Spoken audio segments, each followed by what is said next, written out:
Yo guys, what's going on? Robert Warshack here, and we are back at it again. We're going over the best decks to play since the mini set just got released. It doesn't really feel like a mini set released at all, given the fact that we played on stream today about, I would say, 7 to 8 hours when the new cards came out, and I think I played against a max of maybe 2 people playing with new cards in their deck at all, and the rest were just playing the previous best decks in Hearthstone, because those are the good decks. And why would you play anything other than the good decks? Because if you play the new decks or try new cards, you could lose a game. It's not what people want to do, right? So unfortunately, while I would love to show you new decks and new cards, there are none. In regards to the new cards that came out, none of them are that good, and there's none that found their way into really any deck today that looked promising. The best card today is Dragon Warrior that runs Slither Drake, and it's really good because it's a 4 mana 6/9 with elusive. That there's no other texts or abilities. It's just you play the big minion on curve and the Dragon Warrior deck, which can be found here. And I don't even think this Dragon Warrior deck actually even runs the new card based on stats that I pulled today. Yeah. So for best decks to climb with, we'll cover these. These are just going to be your best decks to play if you're looking to rank up. However, if you're looking for like new mini set decks, those videos will come right after this one, because we spent a large group of time today. We played like Quest Warlock. We played the Corpse Weapon Death Knight thingy. We played Dragon Warlock. We even tried to weave in some Mill Warlock with that new 5 mana Omen Dragon, which discards the top 5 cards of your opponent's deck if you don't have any cards left in your deck. All right, so first things first, the Ravenous Cliffside Demon Hunter. This deck is very, very good because it is a high roll deck where you can just high roll the Cliff Dive. You hit your Inquisitors, your Mags, just giant minions that your opponent can't deal with. You, of course, run the Climbing Hook because you can just keep swinging with it. You run the Ravenous Fell Hunter to make a whole bunch of blob of tars that summon the little guys. And when there's a bunch of little guys on your board, you can go ahead and play the Alfonso. My bad, not Alfonso, Alfredo. And you play Alfredo, and he'll go ahead and give you a board full of, again, Fell Hunters, Inquisitors, Mags, Ziliaxes. So it's just one of those just big high rolly decks. You also have the location that can be used to fill your board up with 1/1s. You also run the quest in here for the Brox, which is again a 12/12 with charge. But most of the time this doesn't even matter. You're just think I've ever actually seen this guy ever come out. You are much too dead before that. And then there is this big Demon Hunter deck, which is basically the same thing as what we just saw, but it doesn't do the Tar Creeper thing. It does the Briar Spawn Drake with the Cliff Dive. So it relies even more on the high roll of just pulling out those cards to do a large amount of damage quickly. It even runs 1 Fey Trickster, so you can guarantee pull your Cliff Dive and make sure that comes out on turn 6 or 7. I don't think you can go wrong with either of these decks, but I do believe the first one we covered to be a little bit better against, let's say, like Warrior, because it has a little bit more oomph. Doing just large quantities of damage with Drakes will kill your opponent, but Warrior has so much armor, you kind of need a little bit more value and chip damage to get in there. We got a word from our sponsor. He's losing his mind at the moment. Would you like to remind our viewers that in order for Duders to get good Christmas with his girlfriend, we should sub, like, and comment on every video? Make sure we watch them all. Even if you don't want to, you put it on mute or low volume. Keep it rolling. Keep that time engagement high. Duders is happy. I know he looks like a stuffed animal. I promise he's real. Hi, buddy. Oh, look at the leg go up immediately. What a good boy. We have the mid-range shaman here. This is a deck that you just basically play a minion or the card every turn that's highlighted and you will win.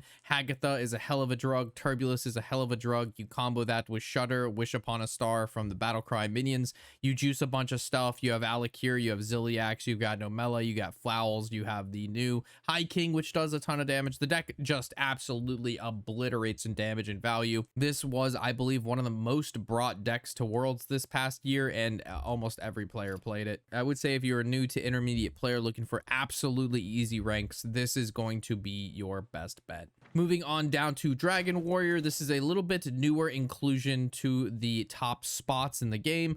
This deck, while it does not look like much, and I really don't think it's that good, it just always just has gas and can go. You can blow people out with the Stone Carver with the Sanguine Depths, because he gives, at the end of your turn, give a random friendly damage minion +2/+2, and you can just, he just keeps scaling himself, and he's he's very hard to deal with. So very solid card.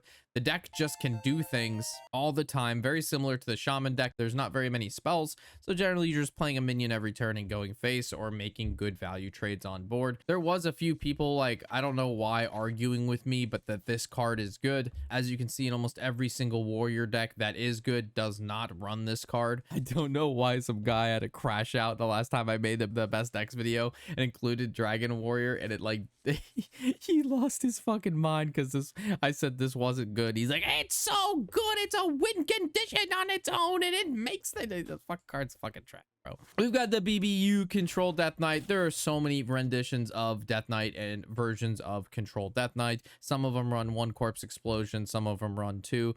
They have a lot of gas in the late game, as you can see here. You have foam render, you've got the Maladar, so you sacrifice corpses to be able to play the Kerrigan or Ducey or Ysera or Ziliax or Manager. This deck can just go. It's got a very strong anti-aggro early game with the Dreadhound Handler, the Creature of Madness. You have Infested Breaths with your Demolition, Blob of Tars, Elise, Grifta. I mean, this deck is just all around very good, and again, mainly minions in the deck, so you're just kind of playing them each and every turn, making the most powerful play possible, and then you kind of just blow your opponent out. The BBU Controlled Death Knight is definitely a very fun deck to play, and it doesn't get kind of as repetitive as maybe the mid-range Shaman or the Demon Hunter one will, because those decks do the same thing every single game. I think the Death Knight one has a little bit more flexibility onto it. After that's going to be the Discover Hunter. This is going to be, in my opinion, by far the best deck to play. If you're very confident at Discover Hunter, this deck is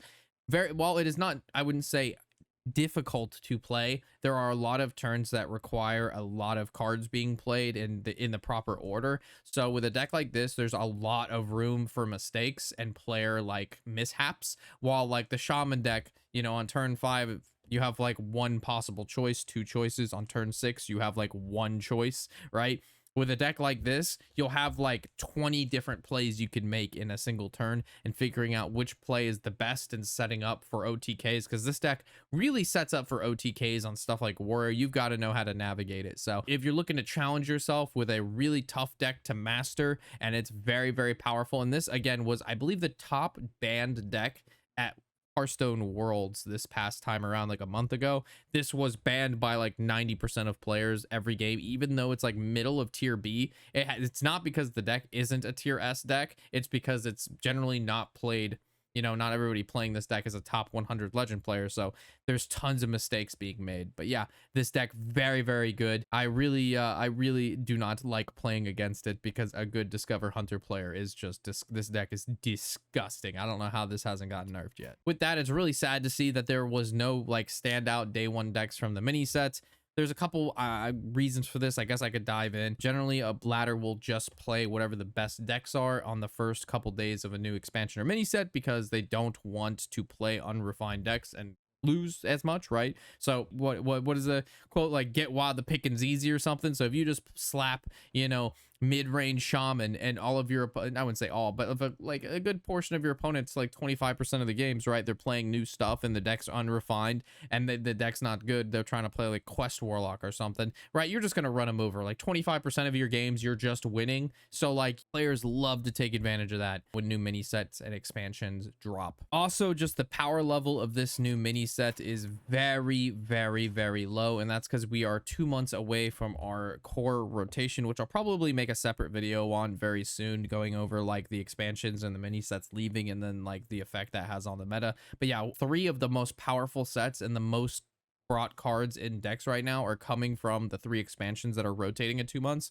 So if they printed like an extremely high power level mini set, it wouldn't set a good precedent going into the new year when the first expansion is released and that like core set rotation happens, and then all of the, you know, the sets leave, right? So I mean, while this feels bad now, I'm assuming it's in the hopes that in 2 months everything's gonna feel good, because it's the power level of all the previous stuff is gonna go down. And the reason is this stuff is, it's not like it's terrible, it's just this stuff is nowhere near as good or as powerful as what's it, or like in the meta currently. So like if this isn't close to it, why would you ever play with this? Or you know what I mean? Like there's nothing here that's going to change anything, so like why play with it? which doesn't make sense. All right, so with that, I will catch you in the next video. Of course, thanks for watching, and happy whatever the hell day it is. How do I know when my spicy off-meta deck is cooking or it's straight garbage? Hearthstone Deck Tracker gives me all the data I need to be able to find, track, create, and play with the worst possible decks I can to Legend each and every month. From matchup spreads to historical data, I can see where my off-meta decks stand in any meta. Features such as mulligan guides, remaining cards, and turn counters provide information which helps you make the best decision each turn. So if you want to be better than me, go on in the description below, hsreplay.net, give it a free download. Isn't that right, bud? That's a good boy. You downloaded FH Replay, didn't you?